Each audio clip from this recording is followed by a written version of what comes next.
Hello friends, इस video में हम लोग डिस्कस करेंगे फाइलम आर्थ्रोपोडा के बारे में।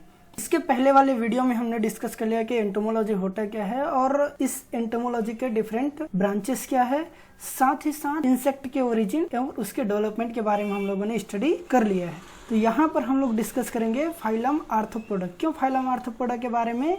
क्योंकि ये जो इंसेक्ट है या जो भी आगे हम लोग डिस्कस करेंगे वो सारे ऑर्गेनिज्म ऐसे हैं जो कि फाइलम आर्थ्रोपोडा को बिलोंग करते हैं। तो सबसे पहले अगर हम लोग देखें तो एनिमल के क्लासिफिकेशन के बारे में, तो जितने भी एनिमल हैं, सबसे पहले तो जितने भी ऑर्गेनिज्म हैं उसको हम लोग 5 कैटेगरी में डिवाइड करते हैं। इस जो क्लासिफिकेशन है उसको दिया था R.H. विटकर ने। इसको कहा जाता है 5 किंगडम क्लासिफिकेशन, और ये क्लासिफिकेशन दिया गया था उस ऑर्गेनिज्म के सेल स्ट्रक्चर के बेस पर, उसके मोड ऑफ न्यूट्रिशन, उसके मोड ऑफ रिप्रोडक्शन और फाइलोजेनेटिक रिलेशनशिप। इन 5 आधार के आधार पर R.H. विटकर ने जितने भी ऑर्गेनिज्म है उसको 5 किंगडम में क्लासिफाई किया है। कौन कौन से किंगडम है? किंगडम मोनेरा है, प्रोटेस्टा है और फंगी, प्लांटी, एनिमिलिया। इसी एनिमिलिया को अर्थात इसी किंगडम एनिमिलिया को हम लोग डिफरेंट किंगडम में डिवाइड करते हैं। और जब हम लोग किसी ऑर्गेनिज्म को अलग अलग स्टेजेस में डिवाइड करते हैं या उसको अलग अलग कैटेगरी में रखते हैं, उसको हम लोग क्या कहते हैं? Taxonomic hierarchy. अर्थात अब जैसे हम लोगों ने यहाँ पर किंगडम में क्लासिफाई कर दिया, किंगडम के बाद उसको हम लोग कहाँ रखेंगे? फाइलम में। फाइलम के बाद उसके अंदर डिफरेंट क्लासेस मिलेगी, उस क्लास के अंदर डिफरेंट ऑर्डर मिलेंगे, उस ऑर्डर के अंदर डिफरेंट फैमिली, फैमिली के अंदर डिफरेंट जीनस और जीनस के अंदर काफी सारे स्पीसीज मिलते हैं, और इन्हीं को हम लोग क्या बोलते हैं? Taxonomic hierarchy. और इसी टेक्सोनोमिक हायरार्की के आधार पर जो किंगडम एनिमिलिया है उसको हम लोग आगे चल के किस में डिवाइड करते हैं? डिफरेंट फाइलम में। ठीक है, तो यहाँ पर आप लोग जो अलग अलग किंगडम है उसके अंदर क्या क्या कैरेक्टर्स होते हैं इसको आप लोग स्टडी कर सकते हो। वैसे तो हमारे एग्जाम पॉइंट ऑफ व्यू से ये इम्पोर्टेंट नहीं है, जहाँ पर इम्पोर्टेंट होगा वहाँ पर इसको हम लोग ज़रूरत पड़े तो स्टडी कर लेंगे। तो इसको हम लोगों ने समझ लिया कि टेक्सोनोमिक हायरार्की क्या होता है। जब हम किसी एनिमल को क्लासीफाई करते हैं तो उसके अंतर्गत हम उस एनिमल को different kingdom, phylum, class, order, family, genus, species, इसमें हम लोग डिवाइड करते हैं। इसको हम लोग क्या बोलते हैं? Taxonomic hierarchy. ठीक है, इसी फाइलम के अंदर हो सकता है इस फाइलम और क्लास के बीच कुछ सब फाइलम हो, ठीक है, क्लास और ऑर्डर के बीच कुछ सब क्लास हो, ऑर्डर के और फैमिली के बीच कुछ सब ऑर्डर हो। उन सबको हम क्या बोलते हैं? Intermediate category of taxonomical hierarchy. तो वो हमारे उतने इंपॉर्टेंट नहीं है। आगे देखते हैं फाइलम आर्थ्रोपोडा। तो फाइलम आर्थ्रोपोडा क्या है? फाइलम आर्थ्रोपोडा एक एनिमल किंगडम का फाइलम है। फाइलम आर्थ्रोपोडा के अंतर्गत कौन कौन से एनिमल आते हैं? तो फाइलम आर्थ्रोपोडा के अंतर्गत ऐसे एनिमल आते हैं जिसके अंदर ज्वाइंटेड लेग पाया जाता है। जैसे यहाँ पर आप देख रहे हो स्कॉर्पियन के बारे में, तो इसके अंदर जो लेग है उसमें पूरा ज्वाइंट पाया जा रहा है। यहाँ पर आप देख सकते हैं जैसे ये क्या है? सेंटीपीड। सेंटीपीड के अंदर जो लेग है वो भी ज्वाइंटेड पाया जाता है। फाइलम आर्थ्रोपोडा के अंतर्गत ऐसे ऑर्गेनिज्म को रखा गया है जिसमें ज्वाइंटेड लेग पाया जाता है। ठीक है, आर्थ्रोपोडा का मीनिंग ही होता है ज्वाइंटेड लेग। आर्थ्रो मीन्स होता है ज्वाइंट और पोडा मीन्स होता है लेग। तो इस तरह से ज्वाइंटेड लेग ऑर्गेनिज्म को हम लोग क्या बोलते हैं? आर्थ्रोपोड्स कहते हैं। अगला इसका मेजर कैरेक्टर है phylum arthropoda class animal. Phylum arthropoda animal kingdom का सबसे लार्जेस्ट फाइलम है। सबसे अधिक एनिमल जो वर्ल्ड में या यूनिवर्स में जितने भी एनिमल हैं उनमें सबसे अधिक एनिमल किसके अंतर्गत पाए जाते हैं? फाइलम आर्थ्रोपोडा के अंदर। ठीक है, तो largest phylum of animal kingdom is arthropoda. इसके अंतर्गत जितने भी इंसेक्ट है और वो सारे के सारे किसके अंतर्गत आते हैं? फाइलम आर्थ्रोपोडा के अंतर्गत। उसके अलावा स्पाइडर है, lobster, crab, shrimp, mite, ticks, scorpion और अदर रिलेटेड एनिमल या other jointed legged organism. Jointed leg जो भी ऑर्गेनिज्म होगा वो सारे किसके अंतर्गत आएंगे? फाइलम आर्थ्रोपोडा के अंतर्गत आते। ये अर्थ में जितने भी ऑर्गेनिज्म होता है उसका लगभग 83% कवर करता है। अर्थात हम लोग कह सकते हैं कि 2/3 से भी अधिक एनिमल क्या है? फाइलम आर्थ्रोपोडा को बिलोंग कर। ठीक है, अब तक जितना भी ज्ञात स्पीसीज है उसका 2/3 से भी अधिक एनिमल क्या है? आर्थ्रोपोड्स है। आर्थ्रोपोडा के बारे में सबसे पहले स्टडी एरिस्टोटल ने किया था और वॉन सीबोल्ड ने इस आर्थ्रोपोडा टर्म को दिया था। इसके अंतर्गत मोर देन 1 मिलियन या 10 लाख से भी अधिक स्पीसीज अभी तक हमें ज्ञात है। आगे हम देखते हैं फाइलम आर्थ्रोपोडा के क्या क्या मेजर कैरेक्टर्स हैं। तो सबसे पहला कैरेक्टर है कि इसके अंदर क्या पाए जाएंगे, ज्वाइंटेड लेग पाए जाएंगे, ठीक है। दूसरा क्या है, ये phylum arthropoda largest animal phylum है। तीसरा, फाइलम आर्थ्रोपोडा का जो शरीर होगा वो क्या होगा, सेगमेंटेड बॉडी होगा। फाइलम आर्थ्रोपोडा के पहले एक फाइलम आता है फाइलम एनेलिडा, उसके अंतर्गत आता है कौन सा ऑर्गेनिज्म, अर्थवर्म। उस अर्थवर्म के अंदर हम लोग देखेंगे कि जो शरीर होता है वो डिफरेंट छोटे छोटे भागों से मिलकर के बना होता है। उन खंडों को हम लोग क्या बोलते हैं, मेटामेरिक सेगमेंट। और ये जो प्रोसेस होता है उसको मेटामोरिज्म या मेटामेरिक सेगमेंटेशन कहते हैं। इस मेटामेरिक सेगमेंटेशन कहाँ तक पाया जाता है, केवल फाइलम आर्थ्रोपोडा के अंतर्गत, फाइलम एनेलिडा के अंतर्गत। और फाइलम एनेलिडा के आगे जब इवोल्यूशन होता है तो वहां पर किसका उदय होता है, फाइलम आर्थ्रोपोडा का।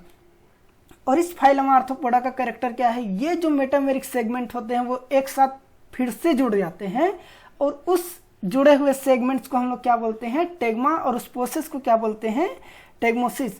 जब किसी जीव का शरीर डिफरेंट बॉडी रीजन में डिवाइड हो उसको हम क्या बोलते हैं, टेग्मा बोलेंगे। और इस तरह का जो प्रोसेस होता है उसको टेग्मोसिस कहते हैं। जैसे अगर हम लोग बात करेंगे इसके बारे में, क्या है, ये एक इंसेक्ट है और इंसेक्ट में कौन सा है, हनी बी। इसके अंदर जो हेड में कितने सेगमेंट पाया जाता है, तो हमने एक स्टडी किया होगा अगर आपने, तो याद होगा कि इसके हेड में 6 सेगमेंट पाया जाता है, थोरेक्स में 3 और एब्डोमेन में 9 से 11 सेगमेंट तक पाया जाता है। तो ये जो 9 से 11, 3 और ये 6 जो सेगमेंट दिखा रहे हैं वो क्या है, मेटामेरिक सेगमेंट है। लेकिन आगे फर्दर इवोल्यूशन के दौरान ये जो 6 सेगमेंट है वो एक साथ जुड़ जाते हैं, यहाँ पर 3 सेगमेंट है वो एक साथ जुड़ जाते हैं, 9 सेगमेंट है वो एक साथ जुड़ जाते हैं और क्या बनाते हैं, टेग्मा। और इस तरह से जो आर्थ्रोपोड होता है उसका बॉडी किस में डिवाइड हो जाता है, 2 से 3 बॉडी रीजन में डिवाइड हो जाता है। जैसे अगर हम बात करेंगे इंसेक्ट के अंदर हेड, थोरेक्स और एब्डोमेन 3 बॉडी रीजन के अंदर डिवाइड है। वैसी तरह से अगर हम किसके बारे में बात करेंगे, इस स्कॉर्पियन के बारे में, तो इसका हेड और फिर बाकी का भाग ट्रंक, ठीक है। तो इसके अंदर केवल बॉडी 2 पार्ट्स में डिवाइड रहता है। वही अगर हम बात करेंगे मकड़ी के बारे में, तो उसका जो बॉडी होता है वो कितने भागों से मिलकर के बना होता है, मकड़ी का जो बॉडी है वो 2 पार्ट्स में, जो हेड और थोरेक्स होता है वो मकड़ी में क्या हो जाता है, जुड़ जाता है। स्पाइडर है और टिक्स है, इसके अंदर हेड और थोरेक्स एक साथ जुड़ जाते हैं और उसको हम लोग आगे चल के क्या नाम देते हैं, सिफेलोथोरेक्स कहते हैं। क्या कहते हैं, सिफेलोथोरेक्स, सिफेलोथोरेक्स। अर्थात जब स्पाइडर और टिक्स में जो हेड और थोरेक्स एक साथ जुड़ जा रहते हैं तो इस तरह से क्या हो जाता है, उसके अंदर बॉडी में 2 ही पार्ट्स, 2 ही टेग्मा पाए जाएंगे, एक सिफेलोथोरेक्स और एक एब्डोमेन। तो ये हुआ फाइलम आर्थ्रोपोडा का पहला character, segmented body.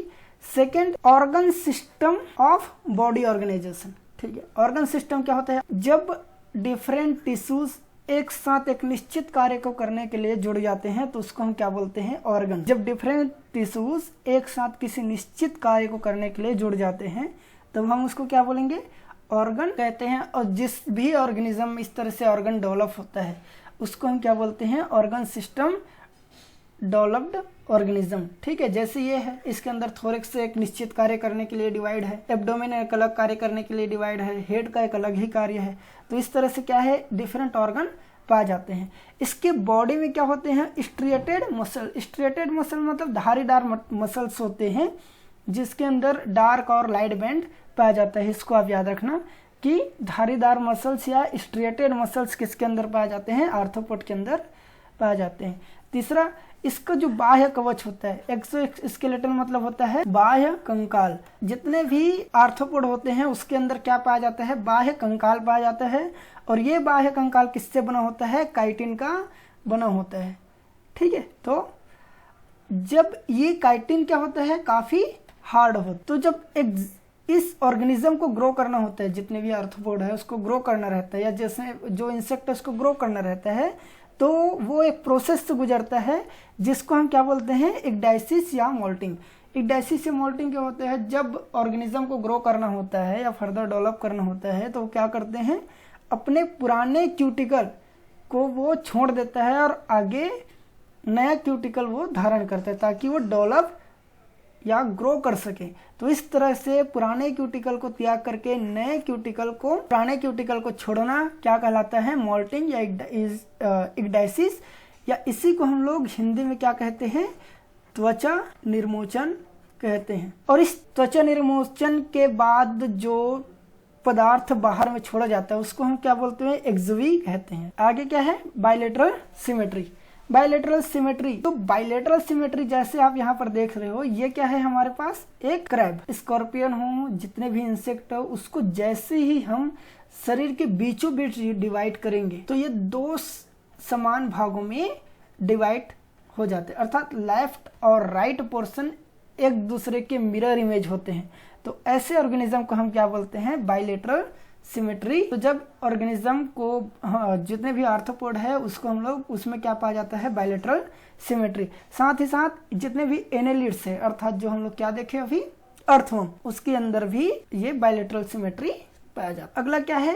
हेमोसिलिक body cavity या ओपन सर्कुलेटरी सिस्टम, जिसके अंदर क्या होता है? हार्ट क्या होता है? Dorsal heart with paired ostia. जैसे ये हार्ट देख रहे हो आप लोग, ये जो ऊपर में डॉर्सल का मतलब क्या होता है? जैसे हम लोग देखेंगे सबसे ऊपरी भाग को हम क्या बोलते हैं? इसको हम बोलते हैं डॉर्सल। नीचे भाग को क्या बोलते हैं? वेंट्रल। ठीक, साइड वाले पोर्शन को क्या बोलते हैं? लेटरल। तो जितने भी आर्थ्रोपोड होते हैं उसमें हार्ट कहाँ पाया जाता है? शरीर के ऊपरी भाग में पाया जाता है, डॉर्सल हार्ट। अगला क्या है? Paired ostia. ये जो हार्ट होता है, जैसे ये हार्ट का एक भाग है, डिफरेंट खंडों से मिलकर के बना होता है हार्ट, ठीक है। तो इस हार्ट के अंदर पेयर्ड ओस्टिया पाया जाता है। जैसे ये क्या है? इस तरह से अगर हार्ट यहाँ पर आप देख रहे हो तो उसमें बीच में एक छोटा सा बिंदु बना हुआ है, यही क्या है? ओस्टिया। ओस्टिया क्या होता है? एक छोटा सा छिद्र होता है जिसके द्वारा बॉडी के बाहर रक्त का स्राव होता है, ठीक है। हमारे अंदर क्या होता है? कोशिका होते हैं, कोशिका के चारों ओर कैपिलरी पाए जाते हैं जिसके अंदर ब्लड आता है और ऑस्मोसिस के थ्रू ब्लड कोशिका के अंदर जाता है। लेकिन इस तरह के ओपन सर्कुलेटरी सिस्टम में किसी भी तरह का कैपिलरी नहीं पाया जाता है। जो कोशिका होता है वो उसको डायरेक्ट ब्लड से नहलाया जाता है और उसके बाद वो ऑस्मोसिस के थ्रू, जिसमें ऑक्सीजन वगैरह होगा, वो सेल के अंदर आदान प्रदान होता है। तो इस तरह के ओपन सिस्टम को हम क्या बोलते हैं? ओपन सर्कुलेटरी सिस्टम, जिसमें क्या पाया जाता है? हीमोसिल नाम का एक बॉडी कैविटी पाया जाएगा, ठीक है।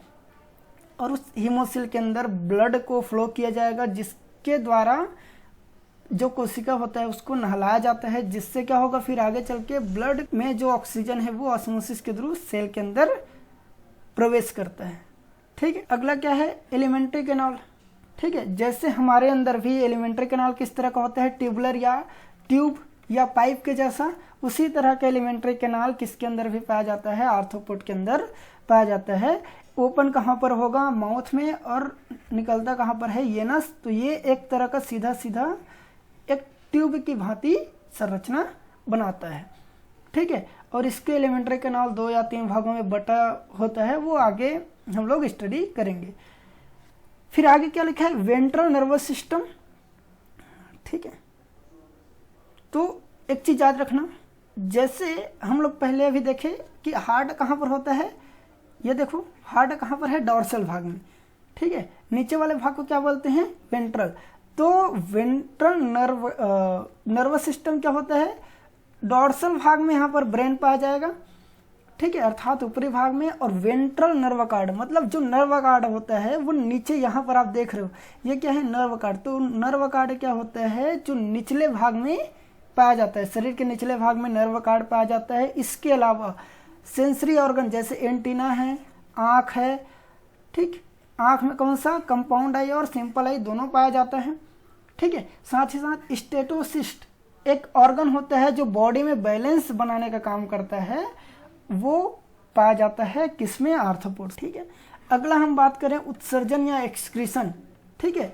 तो जितने भी आर्थ्रोपोड्स होते हैं उसके अंदर एक्सक्रीशन या उत्सर्जन किसके माध्यम से होते हैं? तो ये होता है मालपिघियन ट्यूब्स के द्वारा, ठीक है। मालपिघियन नलिकाओं के द्वारा क्या होता है? उत्सर्जन होता है आर्थ्रोपोड्स में। अगला हम देखें तो बात करते हैं इसके प्रजनन के बारे में, रिप्रोडक्शन के बारे में। रिप्रोडक्शन कैरेक्टर क्या है, तो इसके अंदर कुछ चीज़ें इंपॉर्टेंट हैं। सबसे पहले तो ये डायोसियस या यूनिसेक्सुअल होते हैं। जैसे ह्यूमन में पाया जाता है मेल अलग होता है और फीमेल अलग होता है, तो इस तरह से ये भी क्या होते हैं, जितने भी आर्थ्रोपोड्स होते हैं वो डायोसियस होते हैं। कुछ केसेस में, एक्सेप्शनल केसेस में ये यूनिसेक्सुअल पाए जाते हैं। ठीक है। दूसरा क्या होता है, ये सेक्सुअल डायमॉर्फिज्म पाया जाता है। जैसे ह्यूमन में भी क्या होता है, मेल और फीमेल के दोनों के अंदर जो बॉडी स्ट्रक्चर होता है वो अलग अलग होता है। ठीक उसी तरह से इंसेक्ट में भी या जितने जो आर्थ्रोपोड्स है उसके अंदर भी सेक्सुअल डायमॉर्फिज्म पाया जाता है, अर्थात मेल और फीमेल के जो बॉडी स्ट्रक्चर होता है वो थोड़ा सा डिफरेंस होता है। फर्टिलाइजेशन इंटरनल होता है, जैसे कुछ ऑर्गेनिज्म जैसे फ्रॉग है, फिश है, उसमें एक्सटर्नल फर्टिलाइजेशन होता है, लेकिन इसमें क्या होता है, इंटरनल फर्टिलाइजेशन होता है। जैसे एक ह्यूमन के केस में आप एग्जांपल ले सकते हो, यहाँ भी क्या होता है, फर्टिलाइजेशन बाहर होता है। मोस्टली ओविपेरस होते हैं। ठीक है। कुछ को छोड़ करके बाकी जितने भी आर्थ्रोपोड्स है वो क्या होते हैं, एग प्रोड्यूस करते हैं, और इस एग में क्या होता है, हैचिंग होगा, और उस हैचिंग के बाद क्या आता है, न्यू बॉर्न बेबी आएंगे। अगला इसमें डायरेक्ट या इनडायरेक्ट डेवलपमेंट हो सकता है। अगर इनडायरेक्ट डेवलपमेंट होता है तो उससे हम क्या बोलते हैं, मेटामॉर्फोसिस कहते हैं। जैसे आप लोगों ने इंसेक्ट में देखा होगा 3 स्टेज डेवलपमेंट और 4 स्टेज डेवलपमेंट, एग, निम्फ और एडल्ट, और यहाँ पर एग, लार्वा, प्यूपा, एडल्ट, तो ये 4 स्टेजेस होते हैं। तो वो क्या है, इनडायरेक्ट डेवलपमेंट। तो इस तरह से इसके अंदर डेवलपमेंट पाया जाता है।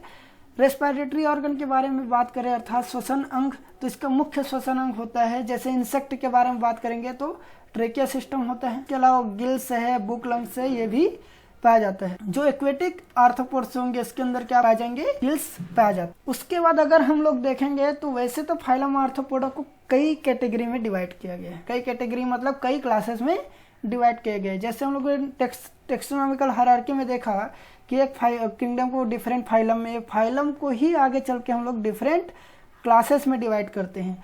और वैसे तो फाइलम आर्थ्रोपोडा को कई क्लासेस में डिवाइड किया गया, लेकिन हमारे लिए इंपॉर्टेंट क्या क्या है, मेजर 6 फाइलम है जिसके बारे में हम लोग क्या करना है, स्टडी करना है और इसका एग्जाम्पल याद रखनी है।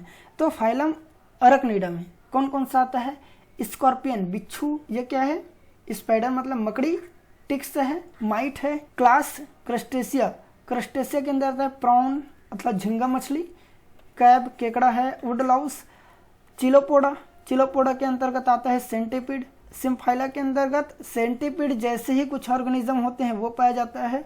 डिप्लोपोडा, डिप्लोपोडा के अंतर्गत मिलीपीड्स आते हैं। हेक्सापोडा के अंतर्गत या क्लास इंसेक्टा, क्लास इंसेक्टा के अंतर्गत कौन कौन से आते हैं, इंसेक्ट आते हैं। जितने भी इंसेक्ट होते हैं वो क्या होते हैं, आर्थ्रोपोड्स होंगे, प्लस वो किससे बिलोंग करते हैं, क्लास हेक्सापोडा को। हेक्सापोडा मतलब क्या होता है, हेक्सा का मतलब होता है सेक्ट और पोडा का मतलब होता है लेग। तो इस तरह के जो ऑर्गेनिज्म होते हैं जिसके अंतर्गत 6 लेग पाए जाते हैं, कितने लेग पाए जाते हैं, 6 पैर पाए जाएंगे, उस ऑर्गेनिज्म को हम क्या बोलते हैं, हेक्सापोड्स या इंसेक्ट कहते हैं। मिलते हैं नेक्स्ट वीडियो में, बाय बाय।